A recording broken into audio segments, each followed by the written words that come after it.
According to Yahoo Finance UK, the Business, Energy and Industrial Strategy Committee in UK wrote letter to the Adidas, Amazon, Boohoo Group, Gap, H&M, IKEA, Marks & Spencer, Nike, Puma, Stella McCartney, The North Face, the Walt Disney Company, TikTok, Victoria's Secret, and Zara, as it explores the extent to which UK firms are exploiting the forced labor of Uyghur Muslims in East Turkestan, the current colonized Xinjiang region of China.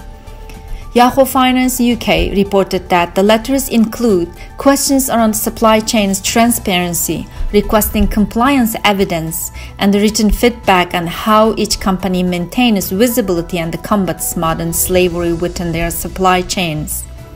The committee's request for information to these named businesses also includes an invitation to give evidence at the BEIS committee public hearing on 5th November.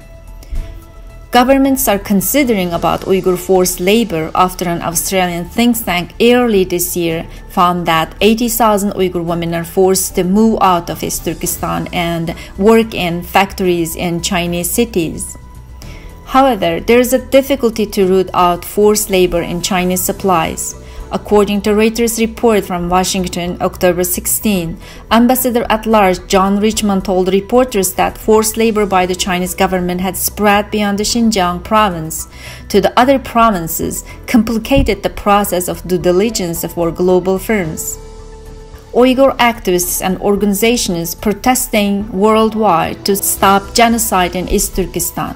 Uyghur Research Institute published detailed report about the genocide in East Turkestan back in March in 2019. This year, German leading scholar Adrian Zen published data about how sterilization and birth prevention on Uyghur women affect dramatic reduction of Uyghur population, and he said this is a demographic genocide.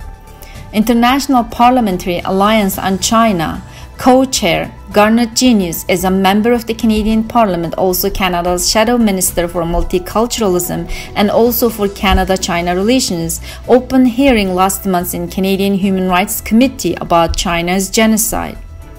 However, governments around the world are very careful about using the word genocide.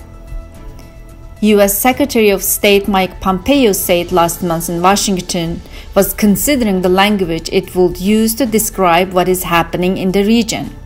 But he said, when the United States speaks about crimes against humanity or genocide, we got to be very careful and very precise because it carries an enormous weight. According to Globe and the Mail report, the U.S. National Security Advisor Robert O'Brien said on Friday that China was perpetrating, if not a genocide, something was close to it going on in Xinjiang. Foreign Minister of Quad, a grouping consisting of the U.S., Japan, India, and Australia, met in Tokyo last week.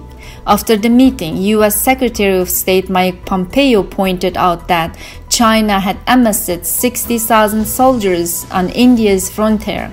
He said that India absolutely needs the United States to be their ally and a partner in this fight. Many observers believe that Australia, Japan, and the US are not going to war with China over its border with India, or China's genocidal acts towards the Uyghurs and other Turkic Muslims, or its seizing Hong Kong or the atolls in the South China Sea.